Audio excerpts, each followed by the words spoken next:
여러분은 비행기와 자동차 중에서 어떤 것이 더 위험한 운송수단이라고 생각하시나요? 보통은 비행기라고 말씀을 하시지만 비행기 사고에 의한 사망률보다 자동차 사고에 의한 사망률이 더 높다고 합니다. 오늘은 운송수단의 위험과 옵션 거래의 위험을 비교해 보면서 시작합니다.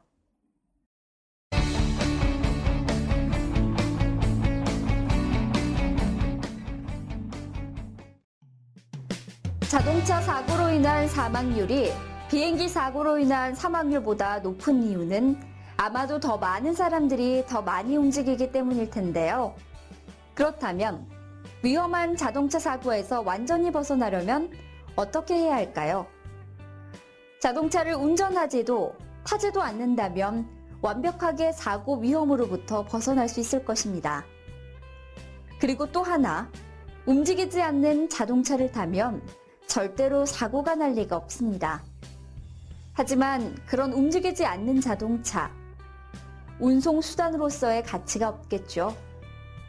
이와 마찬가지로 주식이나 선물, 옵션 모두 그 가격이 변하고 움직이기 때문에 투자 대상으로 가치가 있고 그 움직임의 특성에 따라 각각의 위험도 달라집니다.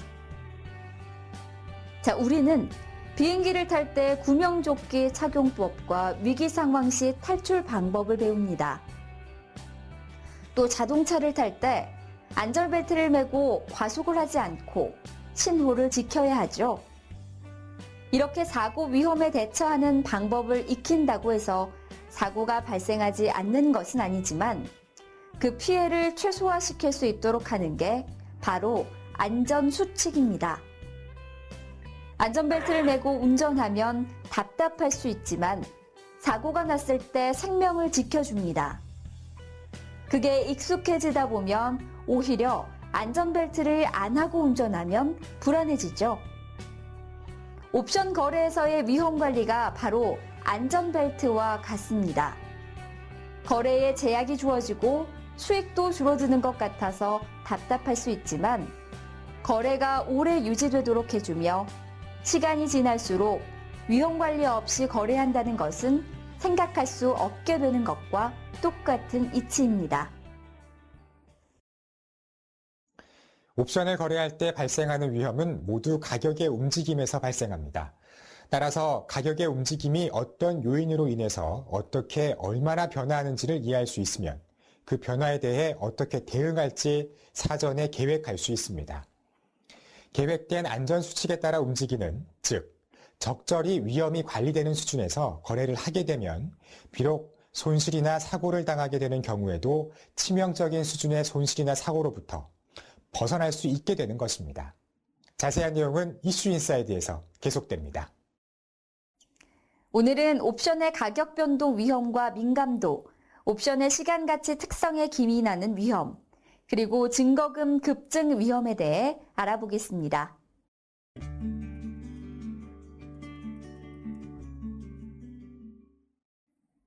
옵션 민감도는 옵션 가격을 분석하는 지표로서 시장 상황의 변화에 따라 옵션 가격이 얼마나 민감하게 움직이는지 그 위험도를 수치로 나타낸 값이라고 할 수 있습니다. 옵션의 대표적인 위험 지표로는 델타, 감마, 세타, 베가 등이 있는데 델타와 감마는 주가의 변동에 따른 옵션의 가격 변화를 유추하는 데 사용하고 베가는 변동성, 세타는 잔존 기간의 변화에 따른 옵션 가치의 변화를 유추하는 데 사용합니다. 계속해서 민감도와 관련된 위험에 관해 전문 기자의 설명 들어보시죠. 먼저 델타는 지수 방향성에 대한 위험을 표시해 줍니다. 즉, 기초 자산이 1포인트 움직일 때 옵션의 가격은 몇 포인트가 변하는지 알려주는 민감도인데요. 지수 움직임에 따라 손익의 변화가 민감하지 않도록 하기 위해서는 델타를 0에 가깝게 맞춰줘야 하며 이러한 것을 델타 해징이라고 합니다. 다음으로 감마는 기초 자산이 1포인트 움직일 때 옵션의 델타가 얼마나 증감하는지를 알려주는 민감도인데요. 감마값이 크다는 것은 지수 급변 위험이 증가하다는 것을 의미하죠. 기초자산의 변화에 따라 손익의 변화가 없도록 하기 위해 델타가 0이 되도록 완벽하게 델타 해징을 해도 감마가 0이 아닌 경우 지수가 계속 움직이기 때문에 새로운 델타가 발생합니다. 이에 델타가 다시 0이 아닌 값으로 바뀌면서 기초자산의 움직임에 따라 손익이 변하는데요.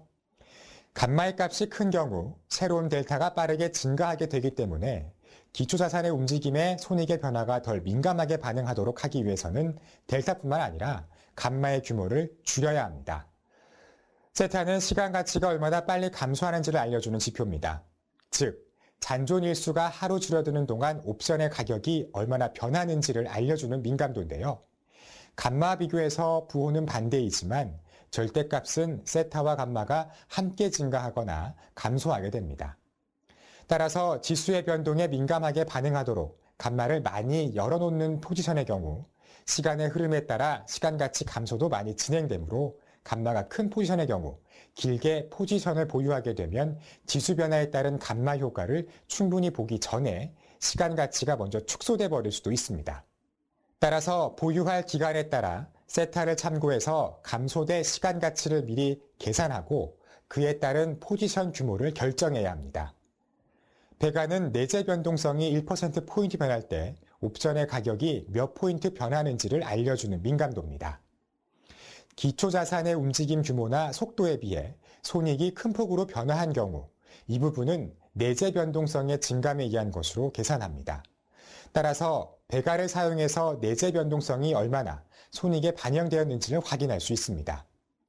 내재 변동성의 변화 분포 등을 참고해서 향후 일어날 수 있는 변동성 변화를 고려한 배가의 규모를 설정하면 변동성 변화 위험에 과도하게 노출된 포지션을 사전에 제한할 수 있습니다.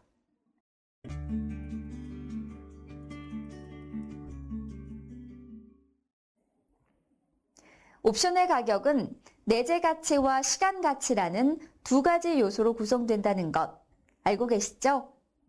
등 가격과 외가격 옵션의 경우 내재 가치가 0이기 때문에 시간 가치로만 옵션의 가격이 구성되는데요. 이 시간 가치는 다른 모든 변수의 변화가 없더라도 시간이 지나감에 따라 줄어들게 된다고 합니다. 이번에는 시간 가치의 감소에 따른 위험은 무엇인지 알아볼까요?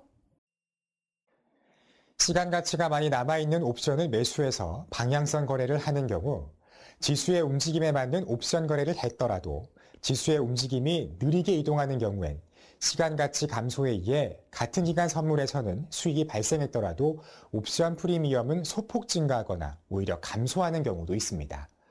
그래서 어떤 경우에는 지수의 움직임에 관계없이 콜과 풋의 프리미엄이 전일보다 모두 감소하는 날도 종종 관찰되기도 하는데요. 이렇게 시간 가치가 감소하는 현상을 예시로 살펴보겠습니다.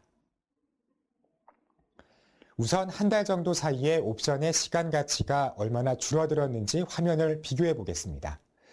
코스피 200 지수는 256.87에서 256.99로 거의 변화가 없는 상황에서 콜 257.5의 가격을 비교해 보면 5.110이 1.14로 줄어든 모습을 확인할 수 있습니다.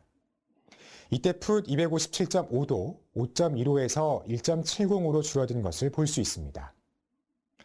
이러한 시간 가치 감소 현상을 이론적으로 분석해 볼까요?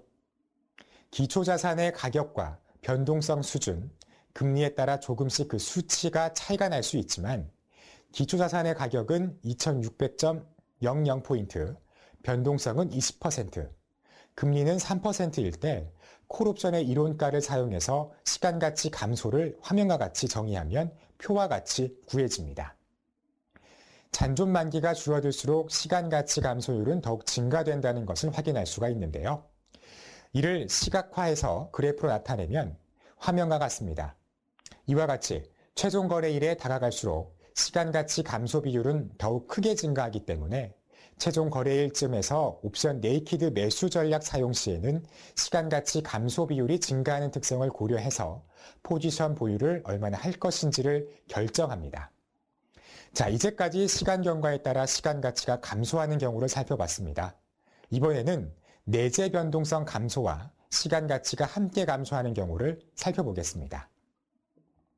단순히 시간 흐름에 따라 시간 가치가 감소하는 것 외에도 화면과 같이 전일 변동성 지수 44%에서 해당일 37%로 하락하는 변동성 감소까지 수반되면 지수 움직임에 상관없이 해당일 옵션의 가격이 콜 풋할 것 없이 모두 하락하는 것을 알 수 있습니다.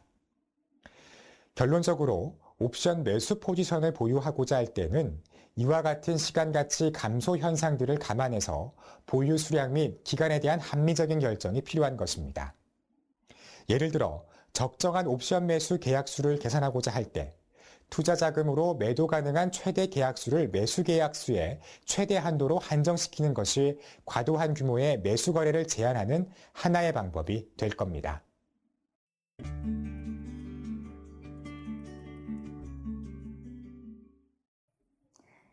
일정 수준으로 유지해야 하는 증거금을 유지 증거금이라고 했던 것 기억나시죠?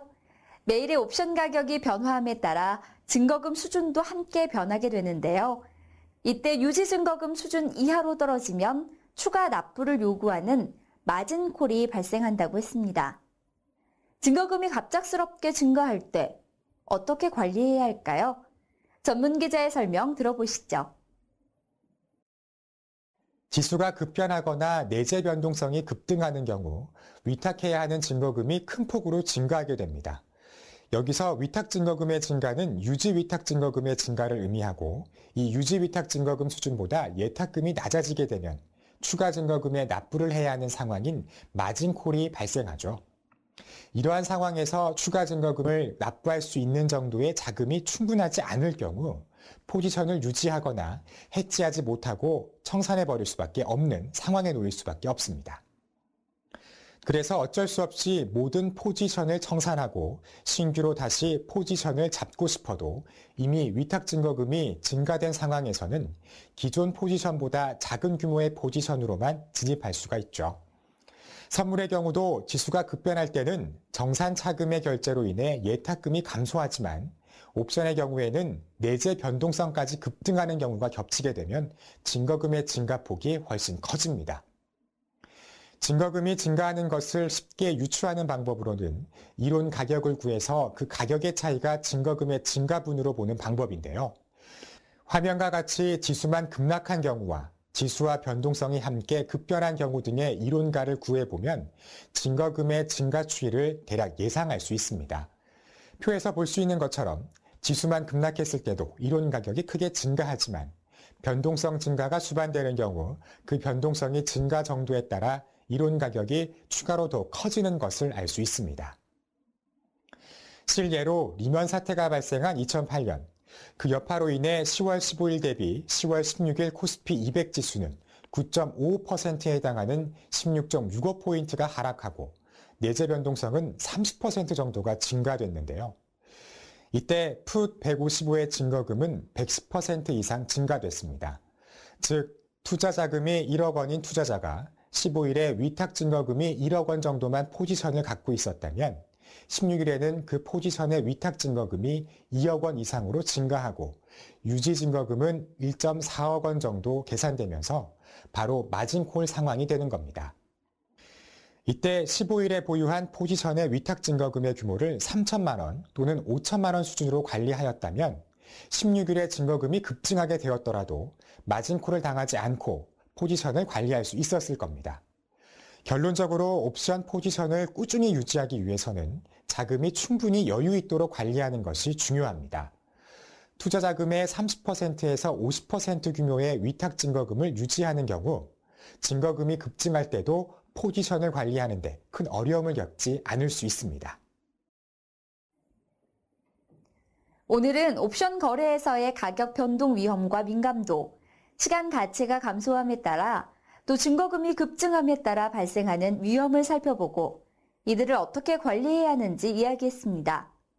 먼저 민감도와 관련된 방향성 위험은 델타 해징, 지수 급변 위험은 감마 해징으로 대응할 수 있으며 세타와 베가를 참고하여 과도한 시간 가치 감소 위험과 변동성 변화 위험에 노출되지 않도록 포지션 규모를 조절할 수 있습니다. 시간 가치 감소율은 잔존 만기가 줄어들수록 더욱 증가하므로 최종 거래일에 가까워질수록 세타가 음수인 포지션의 경우 이를 고려하여 포지션의 규모를 관리해야 합니다. 또한 시간가치 감소분 외에도 변동성 감수가 수반될 경우 콜풋 무관하게 동시에 가격이 하락하는 경우도 있으므로 보유 기간과 보유 수량 등에 대해서 보다 합리적이고 계획적인 결정이 이루어져야 합니다. 또한 지수가 급변하거나 내재 변동성이 급등하는 경우 위탁 증거금이 크게 증가하기 때문에 위기 상황에서 포지션을 꾸준히 관리할 수 있도록 투자 자금의 일정 수준 이내로만 위탁 증거금을 유지하도록 하는 것이 좋습니다. 지금까지 옵션 거래에서 발생할 수 있는 위험들에 대해 집중적으로 살펴봤고요. 다음 시간에는 거래 환경상의 위험 요소와 손실을 유발시키는 위험들로는 어떤 상황이 있는지 기타 위험이라는 주제를 가지고 찾아뵙겠습니다.